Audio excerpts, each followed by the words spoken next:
Welcome back to Season 2 of Sailing Sitka. We are Jay and Kenna, two young Canadians who stepped outside the box of comfort and decided to act on their ambitions of sailing around the world. We first set sail from Victoria, BC, Canada, and have been adventuring around Mexico ever since. In this season, we'll be sailing on, further south and closer towards our dreams of exploring everywhere the sea touches. So sit back, subscribe, and enjoy the ride.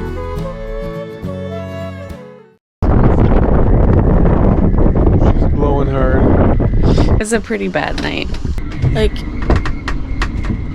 I don't know if you can hear that. We're not in no immediate danger right now. We figured out some bad news that was going to change our cruising plans for the future entirely. That's like a big job, and we just put the boat back in the water. Right now it's just like day by day basically. Sometimes this is the life. Alright guys, it's 3:30 in the morning. I don't know if you can hear, but it's howling. So I'm gonna go check on the anchor.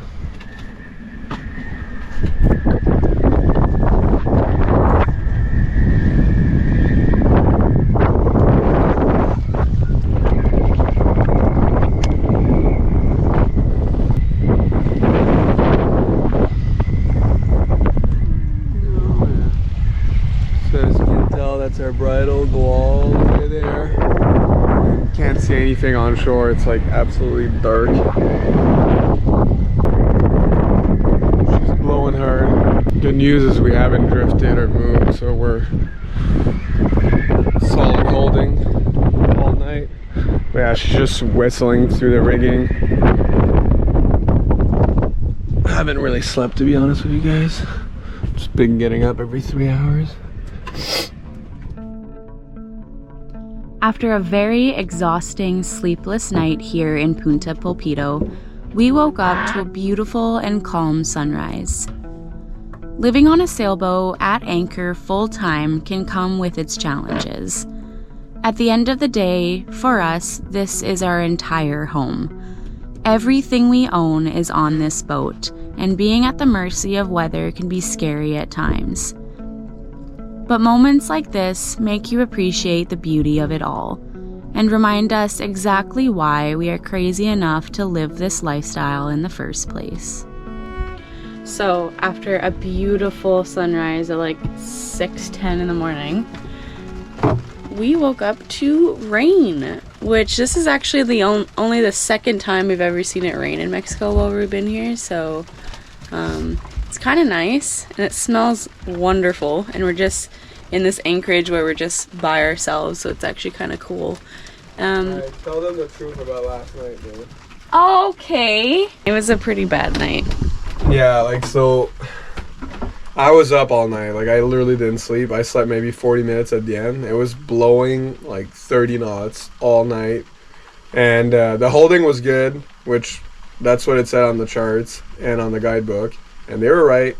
But it's still nerve-wracking when it's like your first time in an anchorage and it's that windy, like to the point where I had to go on deck a few times just to make sure. And like, it was so dark, guys, like so dark.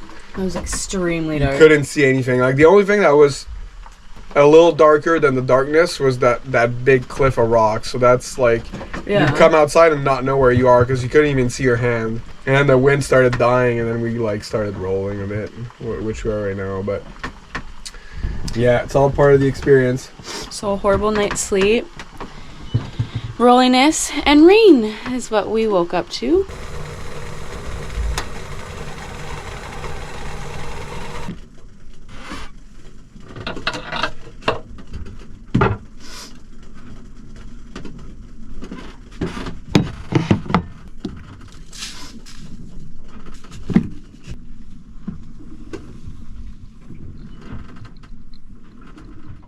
All right, we are about to get ready to go on a hike. We're gonna go hike that big rock, and can't leave home without your good old lucky EpiPen for Jason there, because he's allergic to bees. There's a lot of bees here. So it's I used to never be allergic to bees. Like, I got stung a million times when I was younger working at a farm.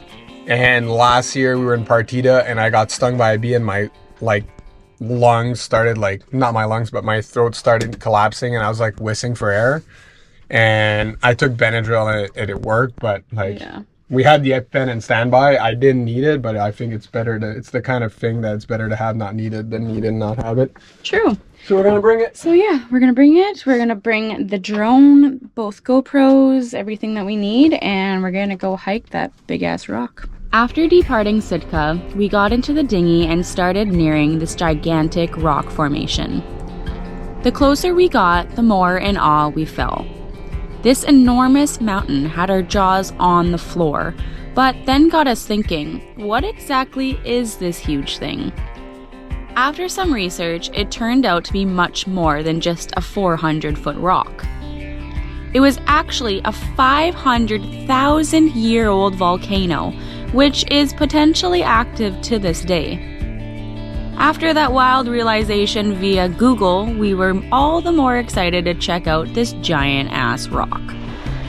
Okay, we just landed the dinghy in this cute little, looks man-made actually, this little landing pad here. And Sitka is all the way out there, so. There's Sitka. She looks like a needle, oh my goodness. It's a little needle in a haystack. Crazy to think we have this whole anchorage to ourselves. We're anchored a little far out, but it looks a lot closer when you're on the boat, which is crazy. Anyway, we just hiked from that over there where our dinghy is, and we're going all the way to that big rock. And there's Jay. What's crazy is there's literally seashells. Look at this flower, how pretty it is. All the way up here. So this was once all underwater for sure. Oh, that is pretty. Looks almost like a rose. But if you look in the middle, it's like pretty. Oh wow. And we're starting to see those volcanic rocks that everyone's talking about. Yeah, obsidian. There, I was just gonna try to find one. Yeah. It looks like glass. It does. That's super cool. It's pretty cool. And it's starting to rain and we left all our hatches open. Yeah. Woo! All right, well, we're not even close to near the top, but we're still the highest above sea level we've been since we've been in Mexico, that's for sure. Because we've been right at sea level the whole time. So yeah, it's gonna be nice to get a different vantage point. Sitka's looking tiny from up here. And it feels weird to wear shoes. Yeah, it does. So we sailed from around this tip here, past this island, around this big ass rock, and there's our baby girl.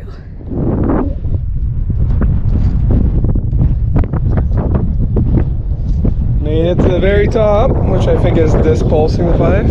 Sitka's right there. And this is where we landed the dinghy over there. There's a beach. And yeah, we're in that groove there. Well, actually, we're in that groove there.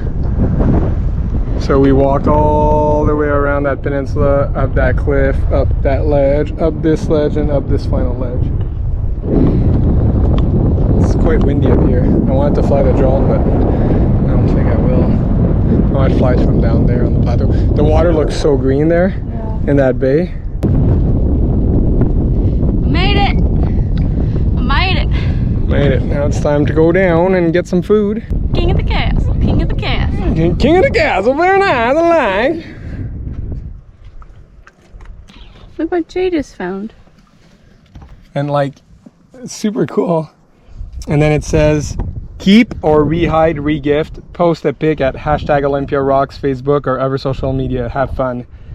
Nanny E 2022. Nancy. Or Nancy, yeah, sorry. Nancy E. Cool. That's super cool. That's right. And it has a sailboat. Sure. Yeah, they were obviously sailors, I'd imagine, that anchored and hiked up. Cute. Yeah, that's super rad. Look at her. She's so far down there. I'm gonna attempt to fly the drone. Oh boy, here we go.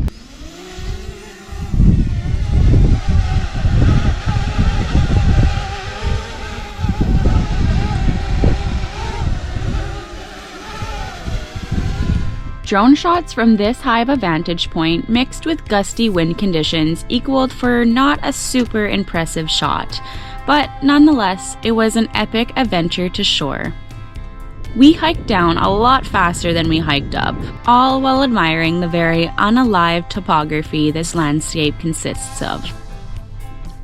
When we got back to the boat, we figured out some bad news that was going to change our cruising plans for the future entirely. So we've been dealing with something pretty concerning, and I'm gonna give the camera to Jay to explain it.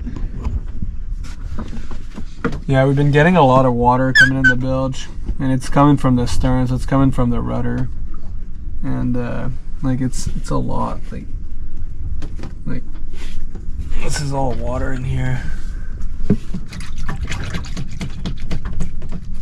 You probably hear it, but it just like it's gross in there too.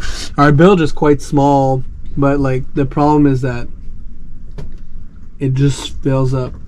Like we have to empty it, like I'd say like 8 times a day, which isn't ideal. So like that's like 8 liters maybe a day that Yeah, comes that's kind of a big deal. Yeah, so it is a big deal. Like it's getting to the point where we're waking up at night to... Yeah, last night I had to put alarms to like come and empty it. The problem is that the reason why we have to put alarms though is that if we leave the bilge pump in auto, it just cycles non-stop like a lot because of the rolliness of this specific anchorage, and then we end up burning down our batteries and not really getting rid of the water that fast. So like I preferred like not burning our batteries and actually just waking up every 3 hours and pumping it for like 20 seconds. But yeah, it is concerning, and I'm not sure what to do about it just now because that's like a big job. It'd be like, and we just put the boat back in the water, so it's something we're gonna have to monitor. I'm gonna see if I can just get into the Lazarette once we get somewhere calmer, like not in this anchorage but down the road, and then empty everything and go see what the rudder's actually doing, if I can tighten it or maybe add some grease or something. I'm not sure. It's really tight on here too because the compression post for the mizzen mast is there, so there's like no room to work.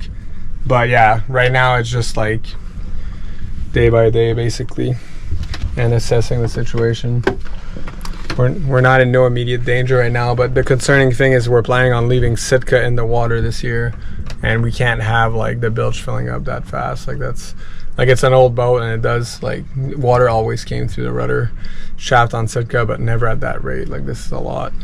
It is bouncing quite a bit. We noticed this morning when it was calmer that barely any water was coming in, but that's still not a good thing. Like it shouldn't be coming in at all. So anyways, I don't know what else to say. Good morning. It's 3:30 again, and it's blowing insane. Like this is worse than yesterday. Just checking everything. How is everything?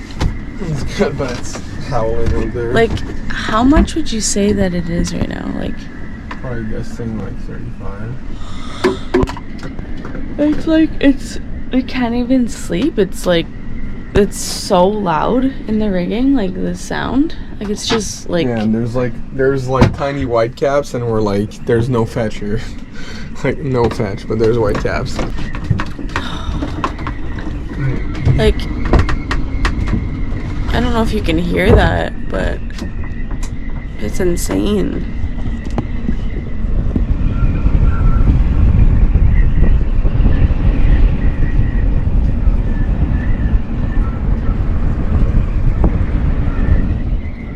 Anyway, sometimes this is the life, what it looks like. Alright guys, it's still blowing like crazy out there. I'll try to show you what it looks like. I'm just going to do a check, make sure we're not dragging. So the chain's kind of over the bridle, but that's fine. You can see the bridle still pulling on the chain.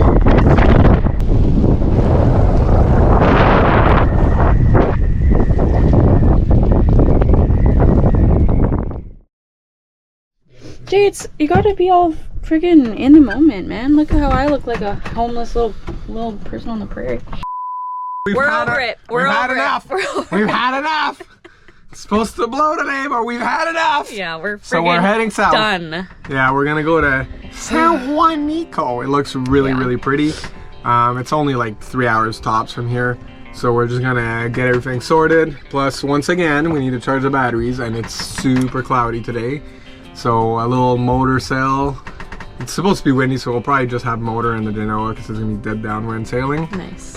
And yeah. And we're moving like a mofo. Yeah, it's super rolly, and if it's not rolly, we get like so much wind gusts here that like the nights are just gnarly. Honestly, we just haven't freaking slept for 2 nights now, and we're just and I think normally that this anchorage would be good. It's just like it's really bad conditions right now. I don't know. Yeah. We just gotta go. Yeah, we just gotta go. Plus, it's on our way to where we're going anyways, and we've been here 2 days. We did our hike, which was super fun. Saw a bunch of fish yesterday. There was more to explore here, but it's just not. Yeah, and that other spot looks beautiful, and we wouldn't miss it if we didn't go today, because then we need to start provisioning. So yeah, it's a win-win. We'll just show you guys. Let's go.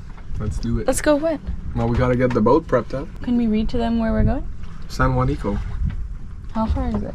It's only like 8-9 miles away, plus like getting out and going in. So it's let's call it 12 miles by the time we get out of here and get in there. Should be about 2.5 hours. Okay. But yeah, we'll just show you. And we will show you, but that will have to wait until next week on Sailing Sitka. Stay tuned and follow our journey as we venture further and further south. Thank you for watching this week's episode of Sailing Sitka. Stick around for more to come. If you enjoyed, please spread the love and let us know. Special thank you to our Patreon members for making these videos possible, as well as helping our dreams come true. See you all next week.